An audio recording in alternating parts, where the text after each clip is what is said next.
version of one chapter. The title is On Schizoanalysis. The main problem that Deleuzo-Guattarian's book, Ante-Oedipus, tries to solve is why do the masses choose their own depression? The first part is entitled Schizophrenia and Therapeutic Transformation. I only have one slide.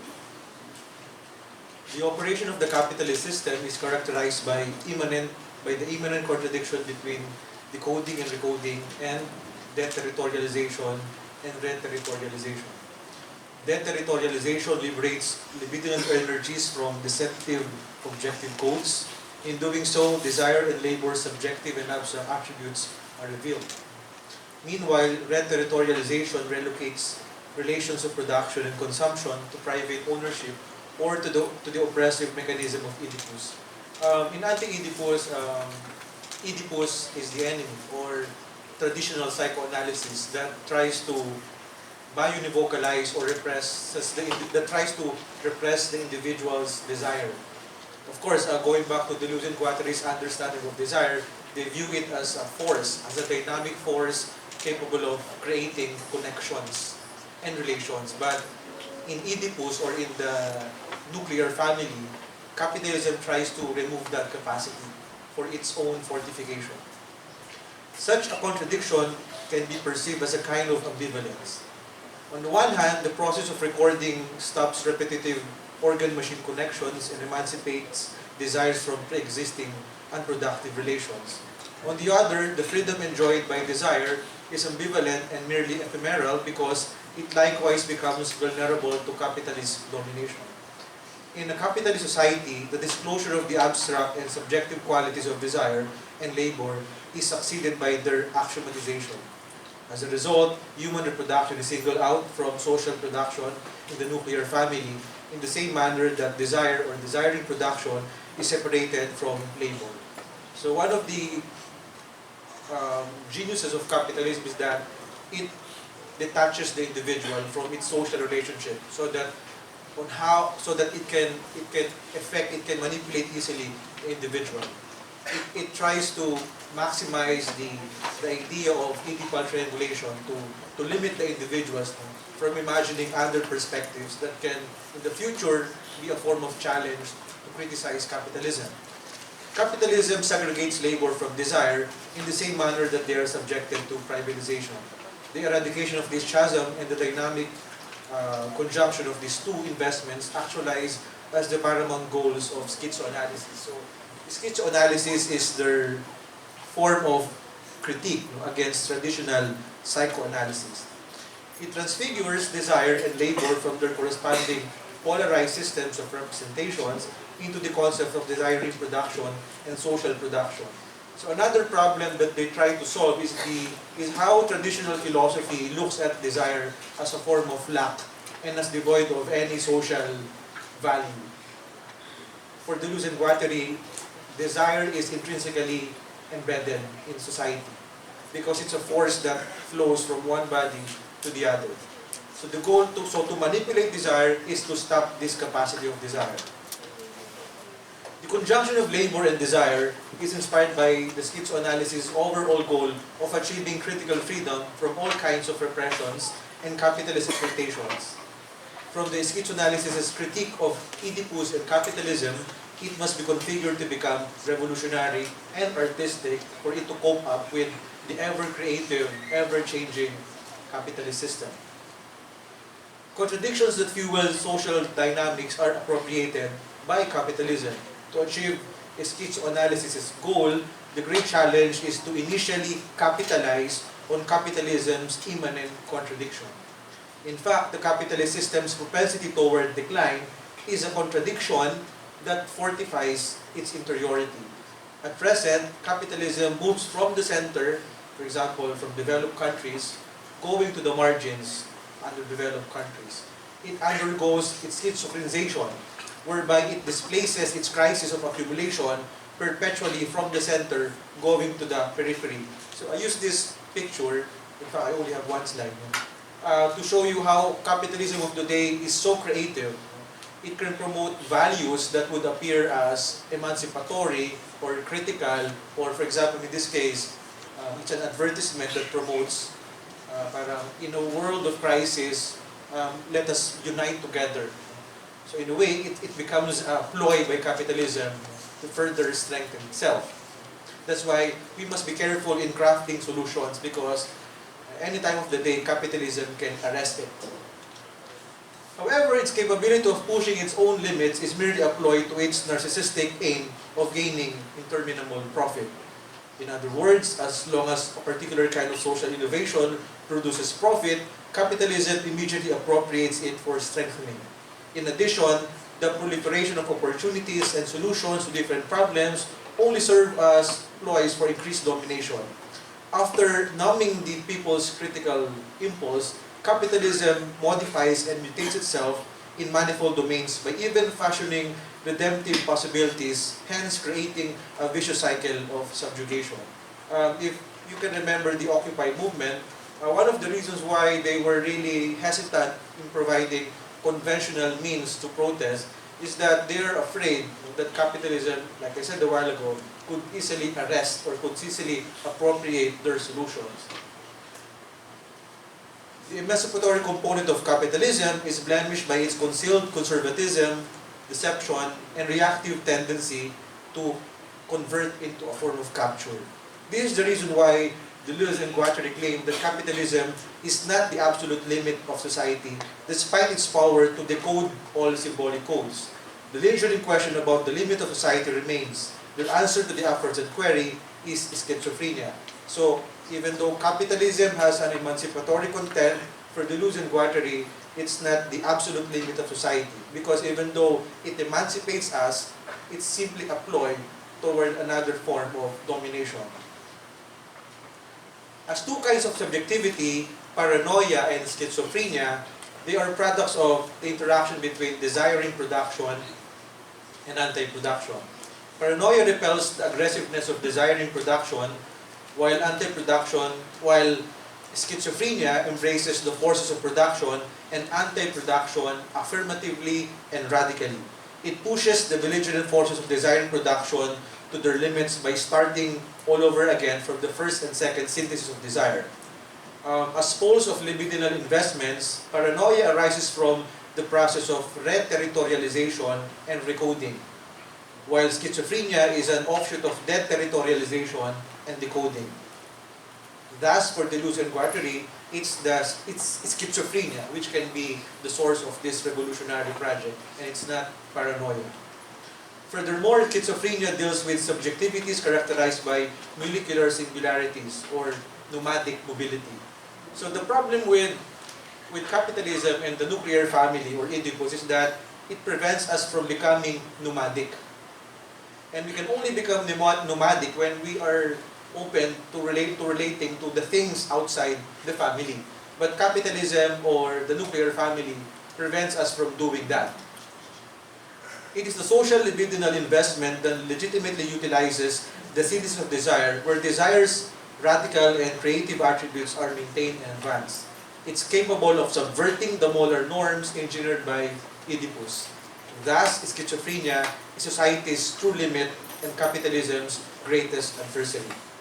However, even schizophrenia, there's always a chance for it to be capitalized by capitalism. That's why today, if you are to imagine any kind of resistance, you must always be ready for it to be manipulated or dominated immediately by capitalism.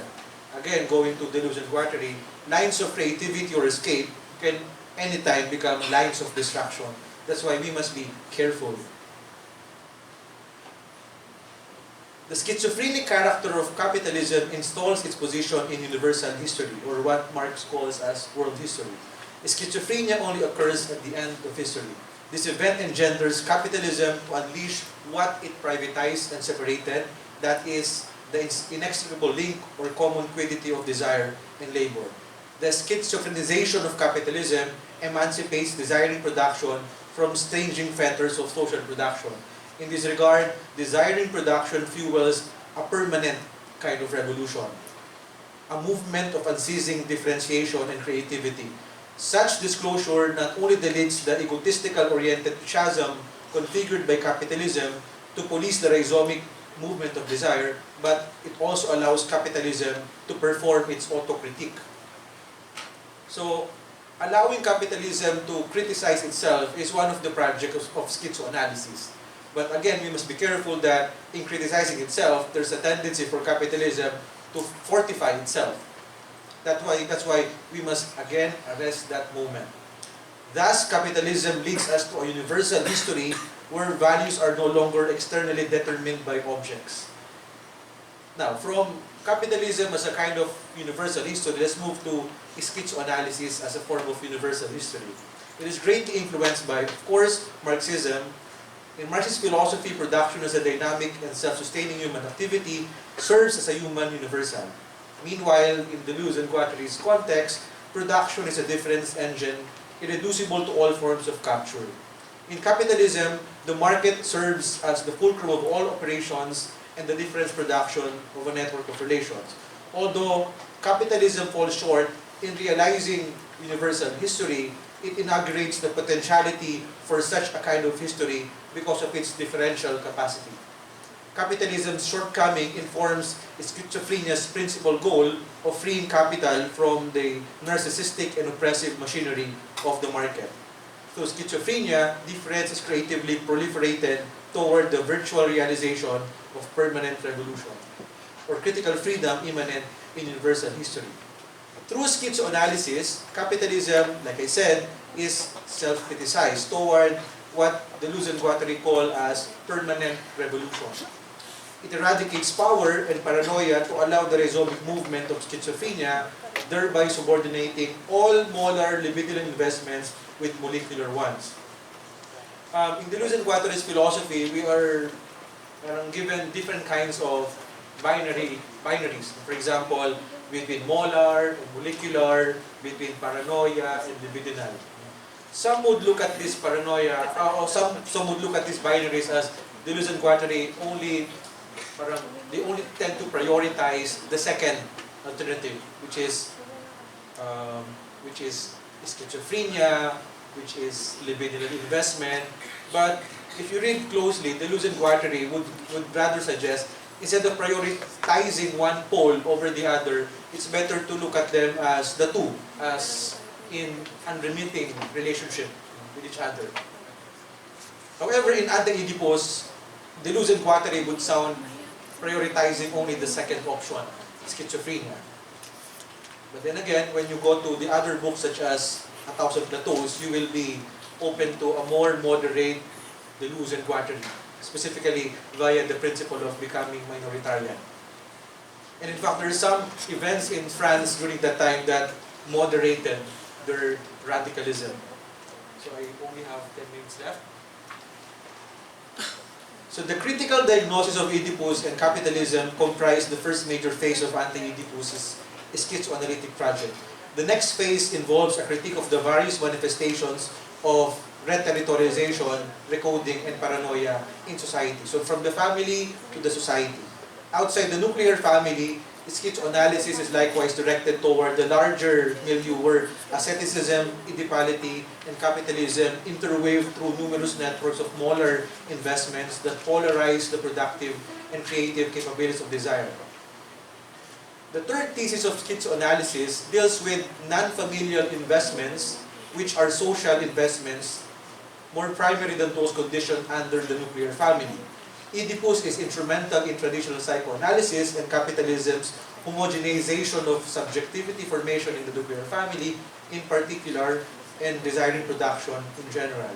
If Oedipus is to be analyzed in relation to social investments, it's only in the form of a reduction of societal flows into personalized images of paranoia. Because of this process, paranoia or paranoid social investments are further applied to familial investments. The negative task of schizoanalysis is inseparable from its positive task. Negatively, it seeks to dismantle the different networks of representation in society, capitalism, such as in the nuclear family or our debt to capital and other kinds of ideologies.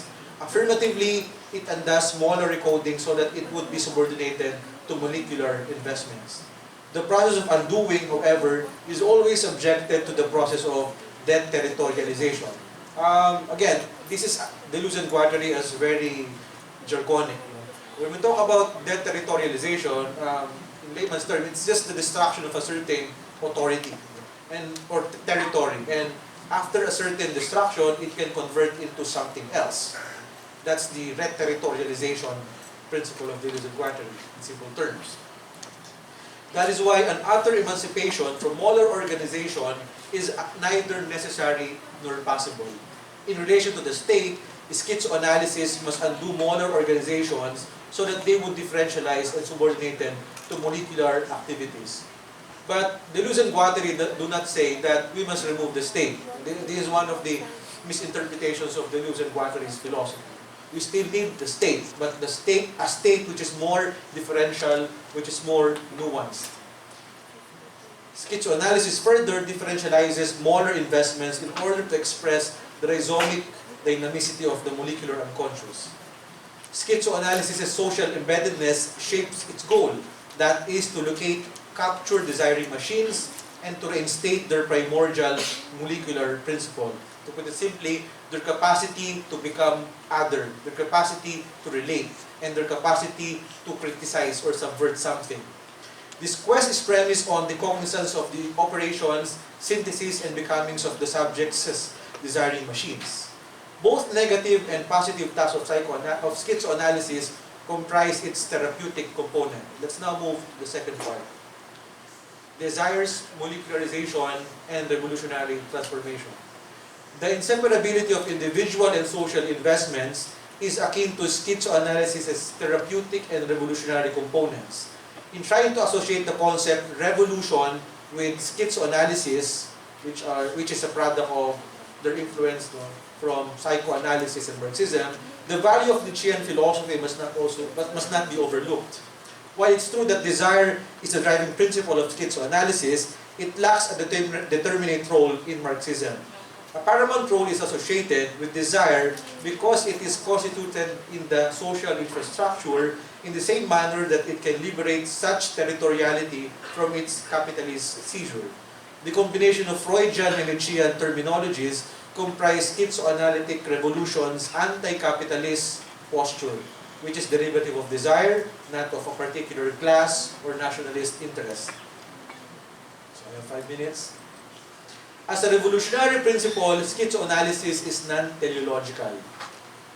It's concerned with affirmative and non-teleological production of nomadic subjectivities, connections, and intensities. It deals not with schizophrenia, but with schizophrenia as a process. Schizophrenia as a process bears the revolutionary potential because it conditions the possibility of polyvocal desire capable of undoing and subverting the capitalist system. As a revolutionary potential, the schizophrenic process can undermine various smaller investments in the society. Because a telos lacks a positive place in schizoanalysis, it can be claimed that schizoanalysis is devoid of any political objective to propose, including a singular voice to articulate the masses' sentiments.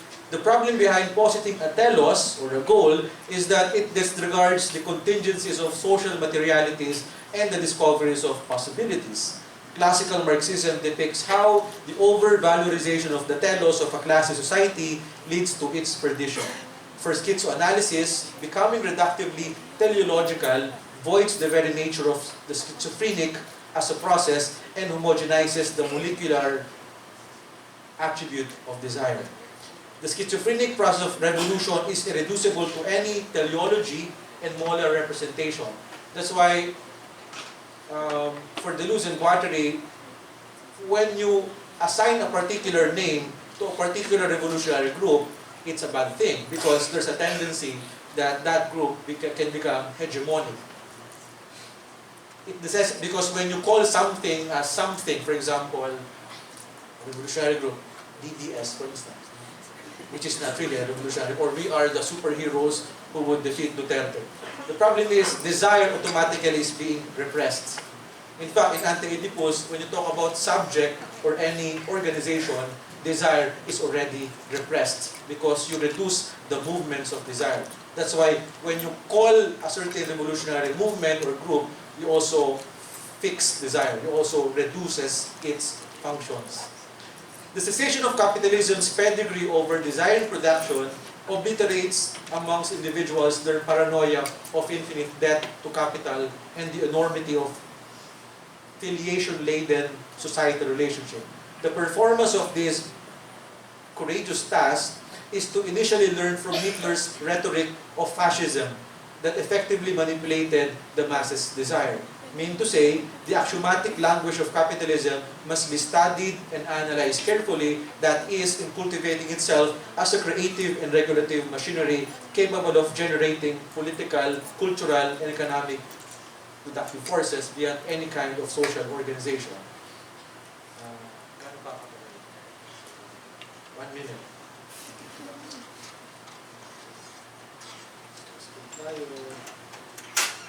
Okay. Take the case of independent films. The creative and subversive contents and forms of these artworks penetrate the hegemonized body of the mainstream film industry to reinstate its molecularity. One of the most notable quandaries that confront indie movies, especially after receiving both global and national acclaims, is the possibility of being commodified by capitalism. The commodification and mechanical reproduction of independent films destroys their aura or their auratic character, thereby contributing to the numbing of people's critical impulse or revolutionary consciousness on one hand, and increasing capitalism's power on the other. Conclusion.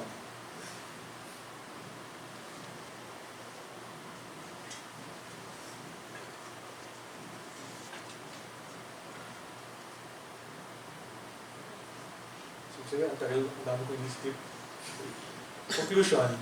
Schizoanalysis seeks to liberate desiring production from its Oedipal bio-univocalization in the nuclear family and capitalist oppression. In doing so, it empowers desire to create, recreate, and engage into various libidinal and social investments or relations. Likewise, it transforms the subject into a dynamic and radical assemblage. Dynamic in the sense that its attributes are never hierarchical, fixed, and slavish. And radical because it bears the ability to undermine all kinds of Oedipalized capitalist and moral qualifications in the individual, family, and society. But for Deleuzo-Guattarian, it's only via the subject-group formation, not the subjugated group formation. A collectivity with no definite labels and a priori attributes that can creatively and critically initiate the molecularization of desire, at the same time undermine the capitalist system. Despite the radicality of schizoanalysis, it merely remains as one of the many pathways of therapeutic and revolutionary transformation in Deleuzo-Guattarian philosophy. In 1,000 Plateaus, for example, the revolution to come is articulated, among others, through the principles of becoming minoritarian. So from schizoanalysis' project of undermining capitalist codifications, the becoming minoritarian suggests to become moderate, to become prudential. Because sometimes if you become too radical, it can also lead to your destruction. That's why in another book, in Dialogues, Deleuze and Parnet argue that a revolutionary must become a little bit violent, a little bit alcoholic, just enough to widen the crack. Familiarizing ourselves with the other expressions of revolution to come or becoming revolutionary allows us to have a holistic understanding of their philosophy, whose principal thrust is the tireless creation of new concepts and relations capable of critically diagnosing any oppressive system. So that's the overarching goal of Deleuzo-Guattarian, to create endlessly principles that would go against the capitalist grain, or any system that homogenizes us, that makes us unfree. More importantly, it also allows us to diagnose Deleuzo-Guattarian philosophy itself, and inspire us to create nomadic ways to antagonize capitalism and all forms of fascism as Filipinos. By the way, fascism is not the only enemy. It just so happens that during their time, it was the most potent enemy. For example, in Nietzsche, Christian morality is not the only source of nihilism. It just so happened that Christian morality during that time, his time, was the most potent articulation of it. In our country, we can use schizoanalysis to confront, for instance, populism. And populism is more dangerous, perhaps, than capitalism. And as Filipinos, we must ask ourselves, what can we do? At least in the classroom or in the university. So thank you very much. Let me begin by an apology. I have to correct the introduction because I was not responding to emails requesting for my CV. I am no longer the editor of Buti. It's now Dr. Raniel from the Ateneo.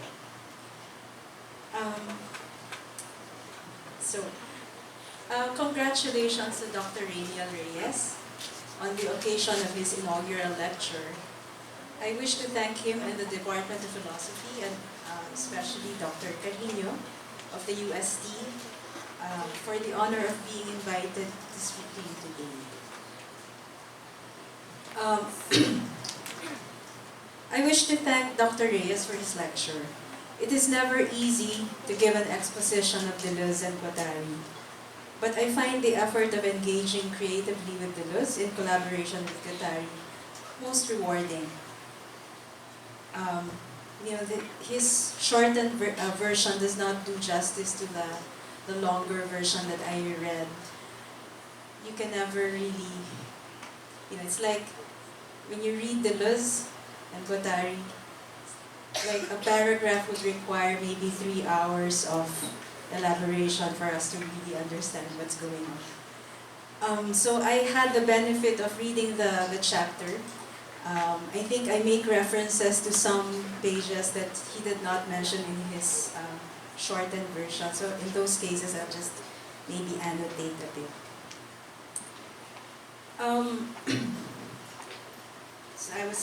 Sorry. Apologies. I'm in my teacher mode. I'm always constantly interrupting myself with annotations.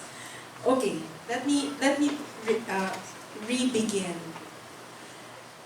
It is never easy to give an exposition of Deleuze and Guattari, but I find the effort of engaging creatively with them most rewarding. One finds one's blood quickening with a sense of possibility and feels an impulse to find and strike upon new paths of thinking and acting. This morning, I'd like to share some thoughts and questions that occurred to me as I read Dr. Reyes' critical exposition of Deleuze and Guattari. My response this morning is made in the spirit of taking up some threads, or as scholars of Deleuze and Guattari would say, some lines of flight from his essay. Though not entirely disparate, the following points are far from systematic and are mainly exploratory. I'm not willing to bet my life on what I will say this morning. These are really just questions, and when I was reading and preparing for this, I found myself asking new questions. I found myself surprising myself and asking myself whether I still agree with Deleuze and Guattari, or for that matter with Dr. Reyes. But I'll leave those questions just to throw them to him and to you to explore and see where it will go. So point 1. Deleuze and Guattari's works on capitalism and schizophrenia, primarily the Anti-Oedipus and 1,000 Plateaus, more than being a theory of revolution, is really a philosophy of capitalism. So this is my first thesis. More than just a creative fusion of Marx and Freud, more than just seeking to undo the dichotomy between production and desire, more than inscribing or reinscribing the socio-economic political in the field of desire, and knocking down the reification of desire in the Oedipal structure through the transgressive, iconoclastic, irreverent banality of capital, what Deleuze and Guattari are really up to is constructing an ontology in the age of capital. So that's my main insight here. What are they up to? Of course, it's social critique. Of course, it's about revolution. But my sense is that what they're doing is trying to do an ontology in the age of capital. And if we follow this thought, where will it take us?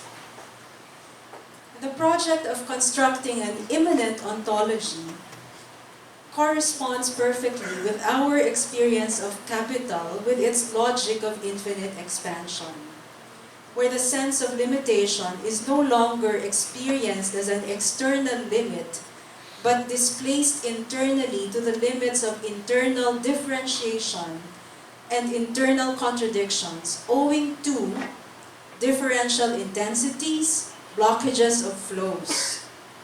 And so my sense is, what's our experience of capitalism? Infinite expansion. There's no outside of capitalism, which is why even the Benetton thing, right?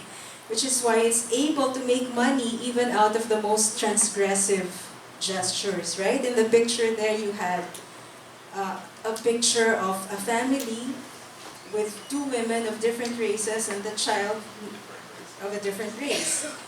So that's the most anti-Oedipal picture, but still gets to be appropriated within capitalism. So there's no outside. Everything's inside capitalism. So this is my main understanding of Deleuze-Guattarian. What does it mean to have an ontology within the age of capital? So in our age, the machinic assemblage is the starting point of our embodied consciousness. It is no longer the organic body with a clearly delineated outside, which had functioned for Aristotle as a, or if not the paradigmatic case of substantiality. It is enough for us to think of how we are constantly plugged into our mobile phones, which remember phone numbers for us. When we used to remember phone numbers, I think the young people have no experience of this anymore. We used to remember at least 7 phone numbers, right? But now, I'd be hard-pressed to tell you what my husband's phone number is. Because it's just in the phone, right? So, who remembers phone numbers? It's our cell phones that remembers for us. So what does embodied subjectivity mean, right? So we are plugged. So when Deleuze talks about machinic assemblage, that's the starting point. Our embodied consciousness is plugged into machines. So, isn't Deleuze fun? Right? But I can never finish a sentence because I have to stop and say, sorry, I'm having way too much fun this morning. So, it's enough for us to think of how we are constantly plugged into our mobile phones, which remember phone numbers for us, which take snapshots of instants for us, dispensing with the notion of photographic memory, right? The people of my generation still think of photographic memory. What do we need that for if you're constantly on Instagram, which is your photographic memory, right? And these apps which find our way in the maze of the city through its apps, which in turn inscribe our locations in maps accessed by others, etc., etc. So all you have to do is think about your cell phone for us to understand what Deleuze-Guattari meant by the body without organs. Point 2. This immanent ontology, I would suggest, so the immanent ontology, which is the project of Deleuze, is best understood if one sees that Deleuze and Guattari's critical project is patterned after Spinoza's ontology, which is simultaneously an ethics. So I bring this up because of the point that was mentioned by Dr. Reyes a while ago, that a critique, a usual critique of Deleuze and Guattari would be to say, how can you have a critique without a sense of ethical orientation.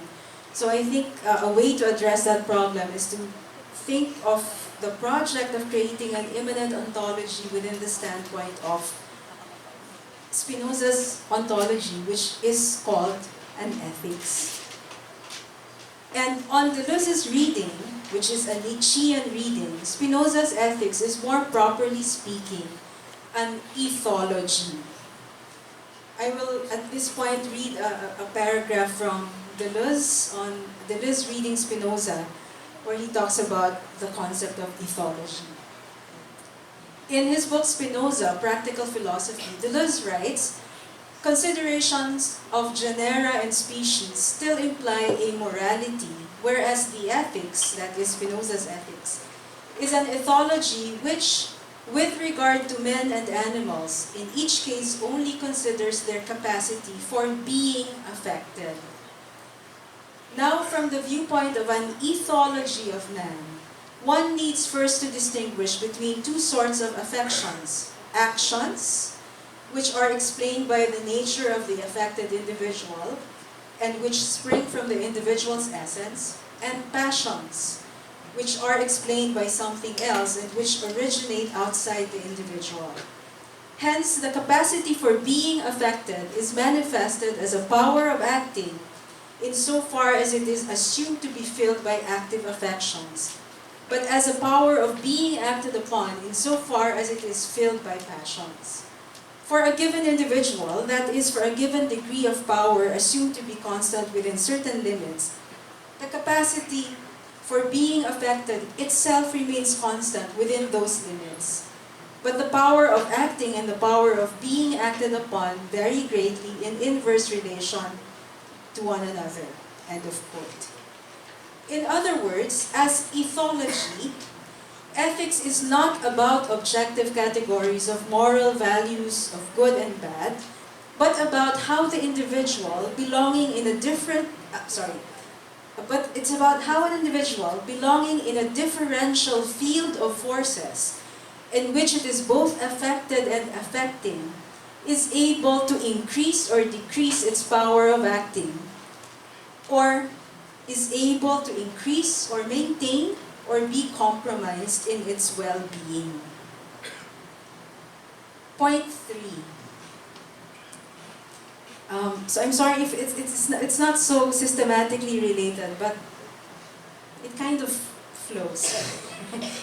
It's the only thing I could prepare in a busy life. Sorry. So third point. What follows from all of these? Next point. So why is Deleuze, and here's my main question. My main question about the paper of Dr. Reyes. Why is Deleuze-Guattari's philosophy considered to be a philosophy of therapeutic transformation? It is easy to see how, in setting out to solve the riddle of the masses desiring their own exploitation, and taking up the emancipatory project of Marxism, it's easy to see how Deleuze and Guattari are articulating a theory of revolution. But in what sense is theirs a theory of therapeutic transformation? In what sense is revolution therapeutic? So my question is really thinking about the conjunction between therapy and revolution, which was the title of the essay of Dr. Reyes. The presumption that their philosophy is about therapy by virtue of its appropriation of psychoanalytic categories like schizophrenia and paranoia, which were developed within a therapeutic context, does not really offer a satisfactory answer. I think the conjunction of therapeutic and revolutionary requires closer examination. When we think of revolutions, we think of overthrow of regimes. We think of radical uprootings, redundancy intended. Right? Radical means belonging to the roots, right?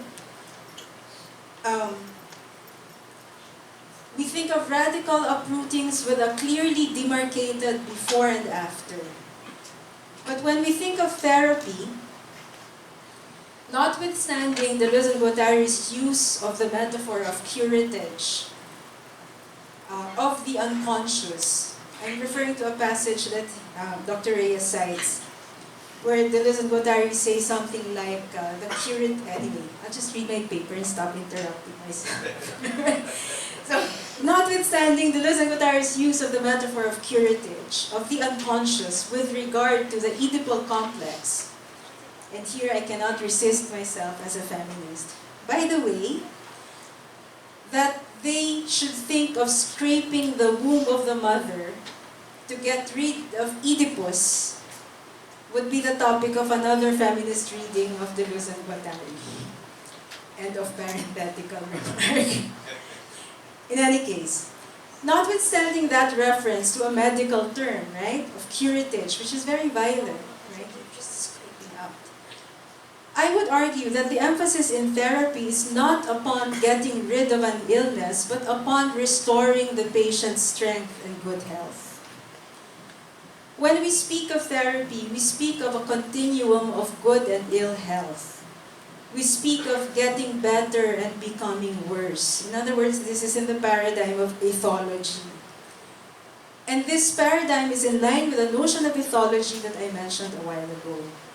Whereas, when we speak of revolutions, though we might speak of a continuum between the left and the right, between the liberal and the conservative, the revolutionary is a figure that is in a sense beyond or at the very limit of any continuum. That's why they have to be a little bit crazy or a lot crazy. To be, quote, somewhat revolutionary, end of quote, makes as much sense as to say somewhat radical, which is to say not radical at all. Right? You see my point. There's a tension between the notion of revolution and therapy. The too easy slippage between revolution and therapy tends to mask a tension between these two concepts. One only accepts the too easy alliance between these two notions to the extent that one fails to detect the paradox in the notion of a permanent revolution. So it's the notion of the permanent revolution that I now want you to think about. My hypothesis is that this conjunction of therapy and revolution only makes sense from the presuppositions of an immanent ontology. Rather than using the categories of a transcendent ontology, which in delineating an immanent from a transcendent realm, speaks in terms of opposition, dialectic, and synthesis, the Deleuzian-Guattarian approach uses the categories of molarity and molecularization. Amassing. A molar is a mass, and molecularization is breaking down into tiny components. They use categories of binding of forces, which is a legacy of Freud, enervation, libidinal investments. Of the immanent creation of surfaces and planes by internal processes of repetition. In other words, they use the language of configurations and reconfigurations within an immanent plane. Deterritorializations and reterritorializations are the terms of ongoing changes conceived on the basis of immanence. These are revolutions, I would argue, that happen more or less discreetly on many fronts. Why do I say discreetly? Because when Deleuze and Guattari talk about deterritorializations and reterritorializations, these kinds of redrawing of boundaries happens without you noticing it while they're happening. Right? So they're like, the image I have in mind is like Lego blocks. You detach so you can attach to something else, right? That's the notion of assemblage. But I mean, if you've ever played Lego, there's no radical before and after, right? You just make a little bit of changes here, plug something there, and then before you know it, it's a different thing. So that the process of reterritorialization, deterritorialization would be something like that. So it's the language of constant change. Okay, so let me finish that sentence again. So deterritorializations and reterritorializations are the terms of ongoing changes conceived on the basis of immanence. These are revolutions, I would argue, that happen more or less discreetly on many fronts, perhaps without anyone noticing them until the maps of the territories had already been redrawn. A state of permanent revolution, is this perhaps the ethos of constant change? It's the ethos of capitalism, right? It's the ethos of constant change, where changes are not perceived while they are happening. Where we speak of rhizomatic eruptions, but not radical change. Rhizomatic eruptions, ibig sabihin yan, yung sumusulpot na kabuti. So the contrast would be the radical uprooting versus the rhizomic eruptions. The two images are incompatible for Deleuze and Guattari. The arboreal, that would be the one with roots, and that would be the language of radical uprootings. But the language of permanent revolution would be the language of rhizomatic eruptions. Okay? Where we speak of rhizomatic eruptions, a state of permanent revolution, is this perhaps the ethos of constant change, where changes are not perceived while they are happening? Where we speak of rhizomatic eruptions, but not radical change?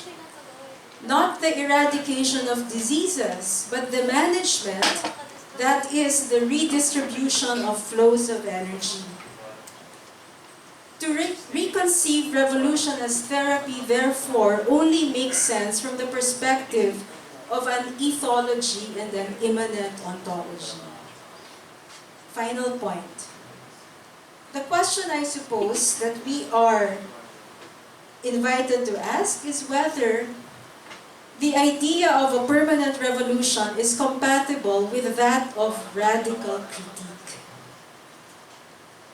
And this is really my big question.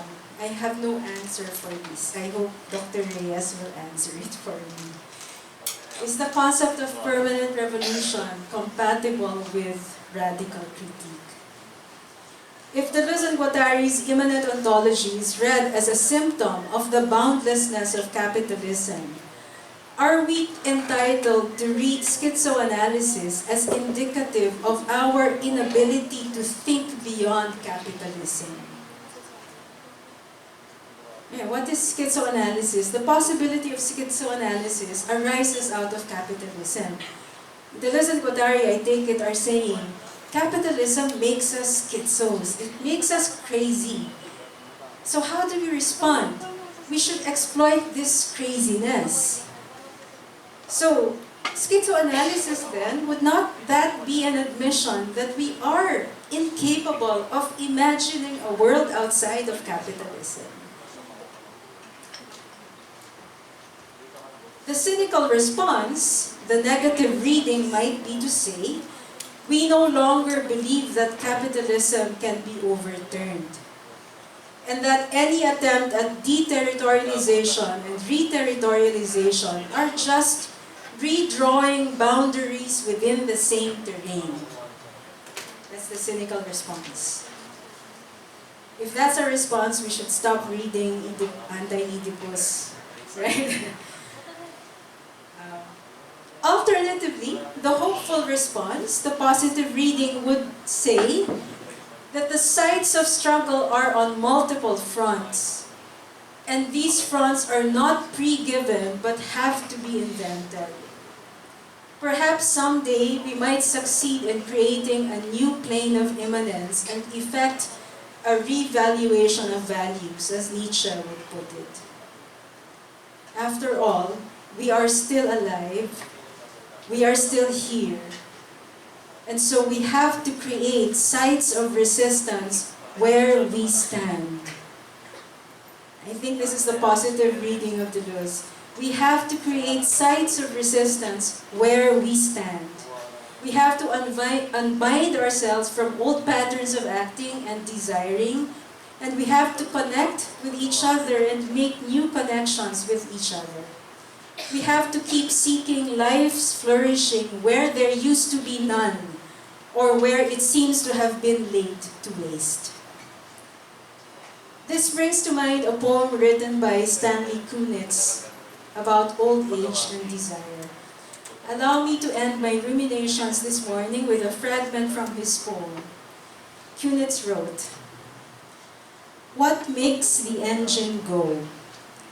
Desire, desire, desire. The longing for the dance stirs in the buried life. One season only and it's done. So let the battered old willow thrash against the window panes, and the house timbers creak. Darling, do you remember the man you married? Touch me, remind me who I am." Thank you.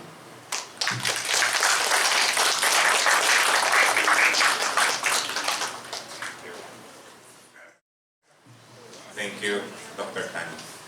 Yes, we welcome your opinions, questions, and clarifications. Use both microphones, one of the microphones on both sides.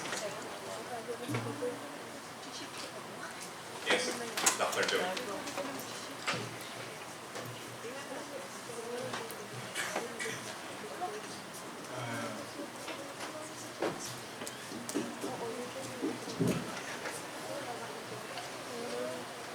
Hubito Carino po from the Department of Philosophy. Dr. Jintan, salamat po for your reaction to Dr. Reyes' presentation. My question is addressed to both speakers. No? Either of you, whoever is ready or whoever is comfortable may answer this question. Yung unang tanong, I sense a kind of convenience on Dr. Reyes' part to easily swift, when you talk of capitalism, you talk of politics as well, suggesting as if the two are synonymous.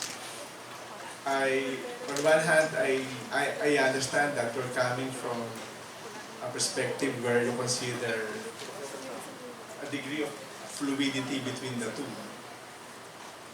Pero my question is this, in presenting politics and market that way,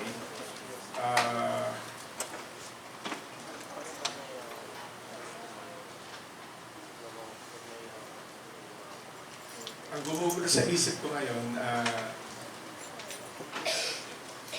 is that really how Deleuze would want us to understand or see what's going on between economics and politics? No? Pero if the answer is yes, does that make his philosophy, or does his philosophy then present us an alternative? Kasi kung nagigets mo ba ako, Dr. Reyes? Malinaw naman. Yung fluidity between market and politics, ang iniisip ko, is this really the way Deleuze wants us to see them? Pero if the answer is yes, what makes Deleuze's philosophy an alternative to this reality? Kung hindi naman siya alternative, what makes Deleuze's philosophy revolutionary?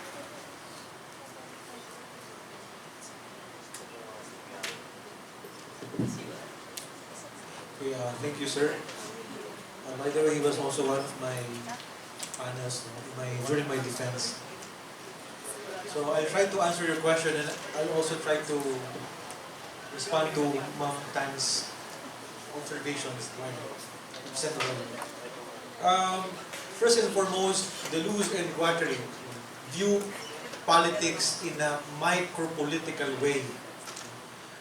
when I say micropolitical way, they are more focused on how politics affects our relationship with people, how politics affects how we understand certain policies, how we understand power or justice.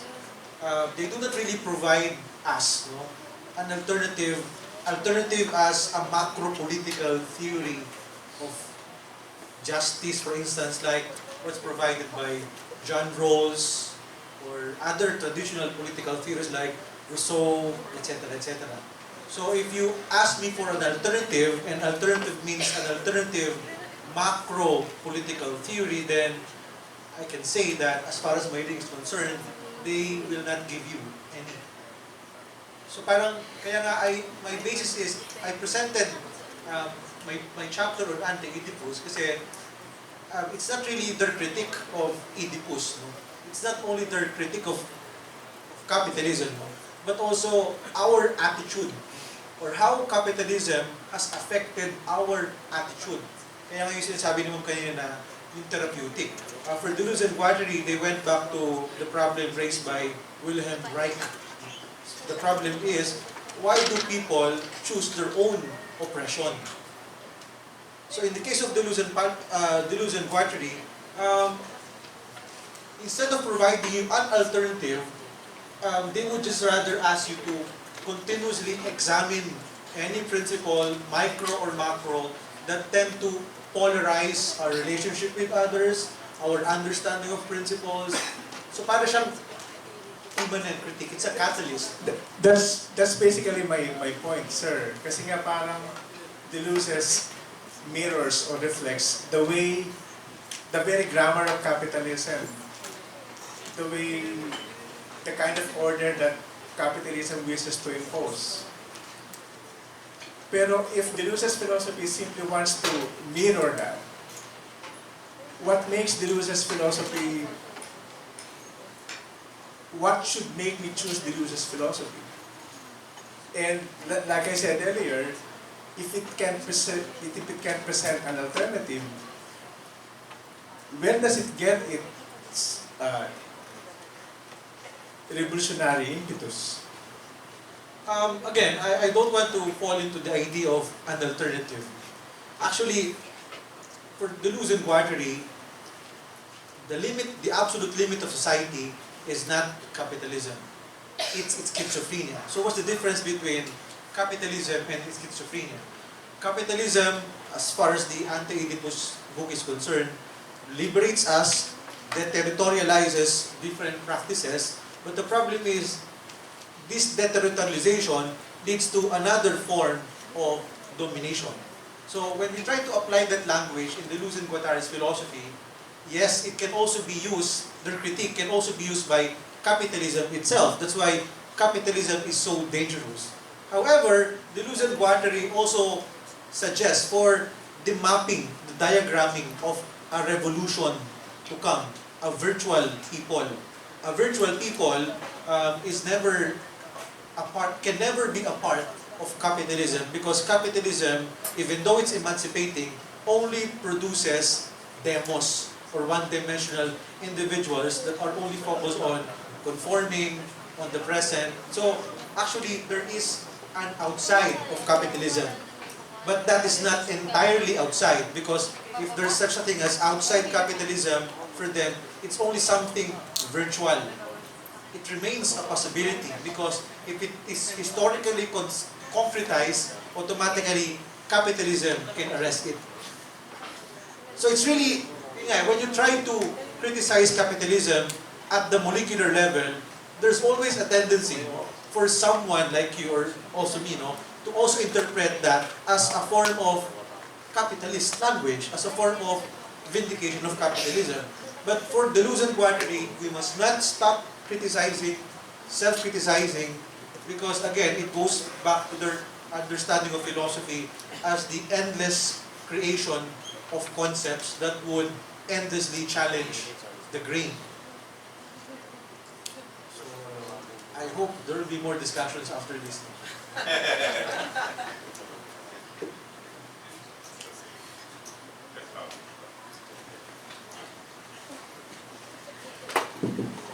Thank you. Paulo Bulanos from the Department of Philosophy.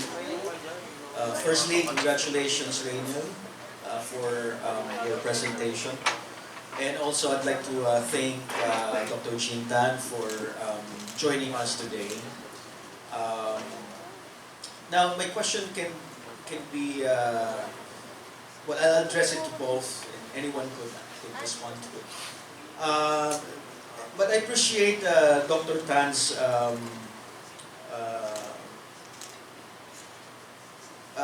analysis of Dr. Reyes' paper, but more specifically, the way she brought us back to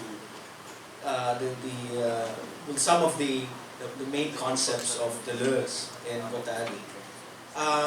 In particular, I'm interested in the idea of capitalism, which is, well, of course, in the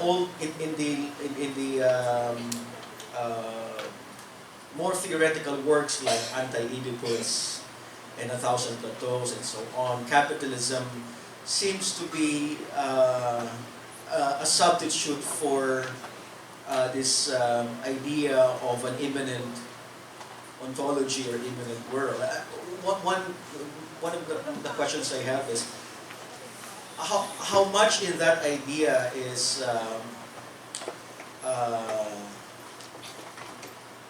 I'm trying to look for the right words to phrase my question. In as much as capitalism is a kind of substitute concept for an ontology, right, of immanence, imagining it as a kind of I call this iron cage where no one could escape from, an iron cage that no one could escape from. One of my questions is, of course, in the more theoretical works like Anti-Oedipus, that's probably what they are presenting, Deleuze and Guattari. But when we look at, my question is, how much is I don't exactly know how to phrase it, but when we look at the latter or the more mature writings of Deleuze, more specifically his postscript to the Societies of Control, we seem to see a shift from this discourse on capitalism to a more critical language, or a more critical language which is critical of speed. And I appreciate also Dr. Tan's mention of ethology, right? Defined by Deleuze in Spinoza's Practical Philosophy as a study of the relationship between speed and slowness, and how bodies are affected by forces and so on and so forth. But then that book is also part of this more theoretical, work. But then in the postscript, we seem to have this shift from ethology in relation to capitalism to a critique of, although he doesn't really exactly mention capitalism in the postscript. It seems like the language shifts from a language of ontology or ontological language, so more critical language, because in the postscript he criticizes, to me, when he criticizes the society of control, for me, I read that as a critique more or less of speed, of acceleration. I guess my question is, if indeed what they're trying to do in Anti-Oedipus is presenting an ontology against the backdrop of capitalism, where capitalism for them is this desiring machine, perhaps. How much is sustained in his postscript, in the latter more critical work. So I don't know if I'm making sense. Kasi baka nung nagagaling si Dr. Reyes. Yeah, I think that question is addressed to me. So I'm not sure my answer will be satisfactory. I think I'll begin with clarifying what I meant to say. First, I was not really making the claim that capitalism is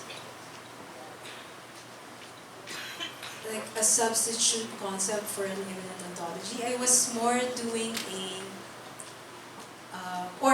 it was not even me, I was not even saying that Deleuze and Guattari are presenting capitalism as the ultimate horizon of reality. What I was up to was it was like I was psychoanalyzing Deleuze and Guattari and saying,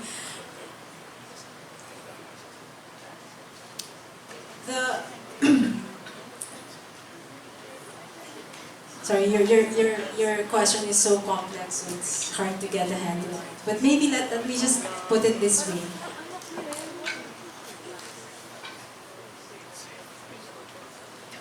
I'll start with the last point. I don't think Deleuze ever leaves ontology. I think he is first and foremost an ontological thinker.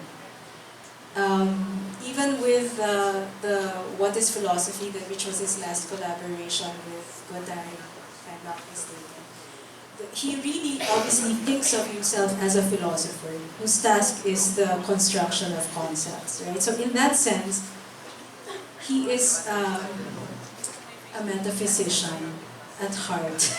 that's my reading of Deleuze.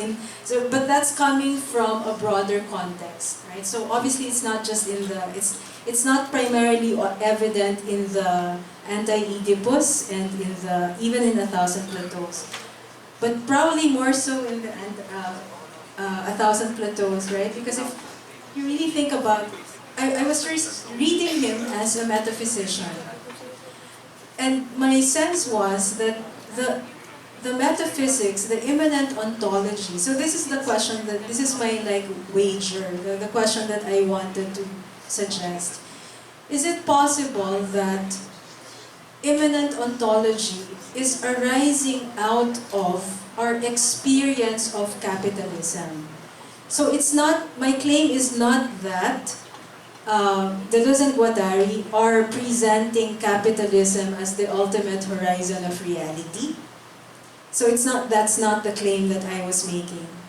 My claim, or my guess, it's not a claim. I'm not staking my life on it. It's a hazard, it's a hypothesis.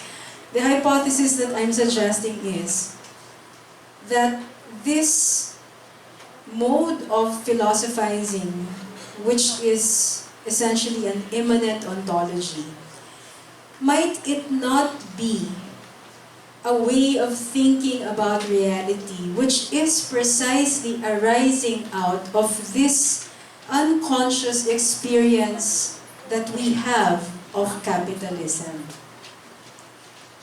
In other words, when we think of capitalism, what is our relation to it? I think our relation to it is there's no way out. There's no way out. And the revolutionary moment, this is really a legacy of the Marxist and also the Hegelian notion of the dialectic, right? Any possibility for emancipation has to be found within the field of oppression, right? So it's the same idea, I think, which is why even if you have to do a revolution, you'll have to take as the given the horizon of capitalism, which we experience as no way out. I think that's my sense. the more capitalism expands, the more helpless we are.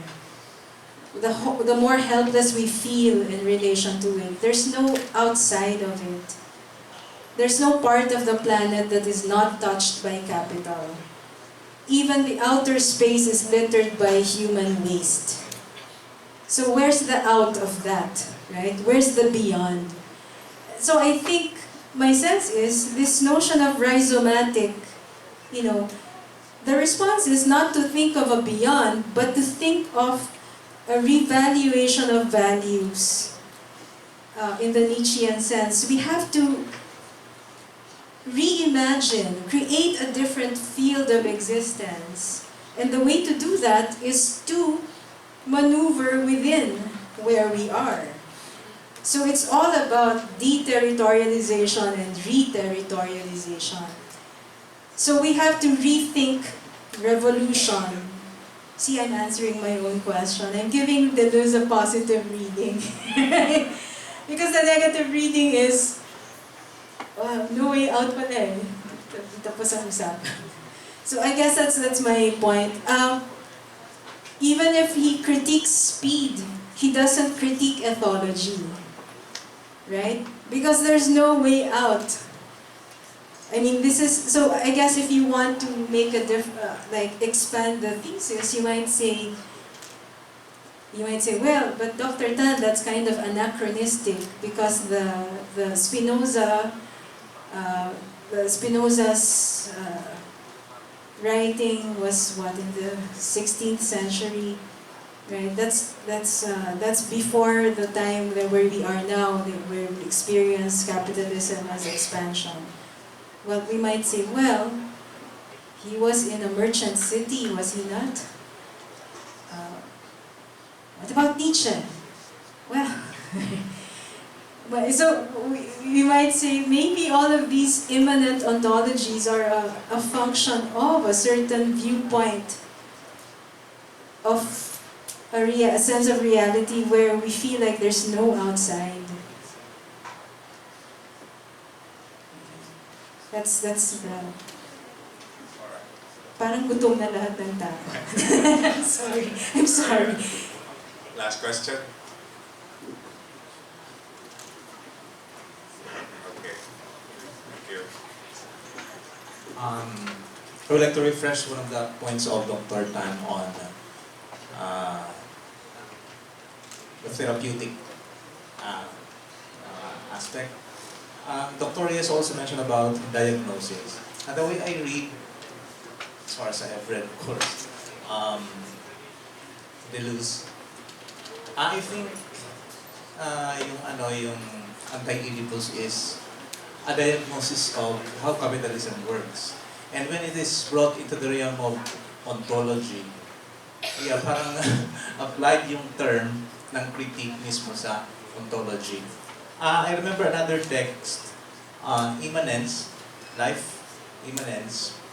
I was thinking that probably if we could join the diagnosis therapeutic thing, I think I would like to. I am inclined to agree with Dr. Reyes in his reading that Deleuze doesn't want to give or does not give an alternative because it is really up to us. If we create the life, no, that we we create life in the ontological sense, then I think it is, well, probably there is a virtual, hindi nga possibility kasi iba naman yung possibility daw, yung potential sa virtuality, but it will arise probably from life and it has not yet been named. Probably that is what is to happen. Yes, I'm in agreement with you and also with Dr. Reyes. I'm not contesting that part. My claim is that I'm not saying that the anti-Oedipus presents an ontology. I'm saying that there is an implicit ontology in it, and we can read the text from the standpoint of an overall project of a thinker who's really asking the question, what is being in the age of capital? So I'm in perfect agreement with your reading of the virtuality, which is the point I was making earlier, that any sort of possibility of revolution has to be found within, right, the immanent field. So we create that virtuality, or we find, so I take it that that notion of the virtual is really the ethical orientation, that towards which any sort of revolution goes, right? Without which it doesn't make sense to speak of a revolution. So the virtual is really like the ethical pole within the critique that motivates the critique. But but the virtual also arises from within an immanent field, right? It's not transcendent. It's not given. It has to be like formulated from within the field. So it's still an immanent ontology. So I don't take it as an opposition to the claim of an immanent ontology to make a reference to a virtual claim or a virtual idea. Again, trying to just connect all the questions. In reference to Sir, dali na lang po, ano? Ilan po gutom na kayo? Kasi puro tayo virtual gutom na kayo. So, for example, the idea of becoming democracy. So rather than having another theory of democracy, Deleuze and Guattari offer us a theory of becoming democracy, which is not an alternative macro theory of democracy. It simply asks democracy to expand itself. And this idea can be also seen in the projects of radical democracy. But this kind of democracy can never be used as a one-size-fits-all form of democracy, because it can also suffer, it can also be manipulated or arrested by capitalism. Another answer to Sir Joby na naisip ko lang kanina is that what distinguishes capitalism from their project is that capitalism is capable of its own self-critique. But the problem is, it just returns to itself. It just fortifies itself. In the case of Deleuze and Guattari, self-critique is not to fortify itself, but to make people enabling creators of values, creators of concepts. Specifically now, because, especially now that capitalism is not anymore merely a social organization like what is articulated in Ante-Oedipus, but it's more axiomatic. It's more in our language. That's why it's very hard to really go way out or go beyond. But actually, there's a subtle going beyond of capitalism, but it's not limited. It's not only found. It's not found in Ante-Oedipus.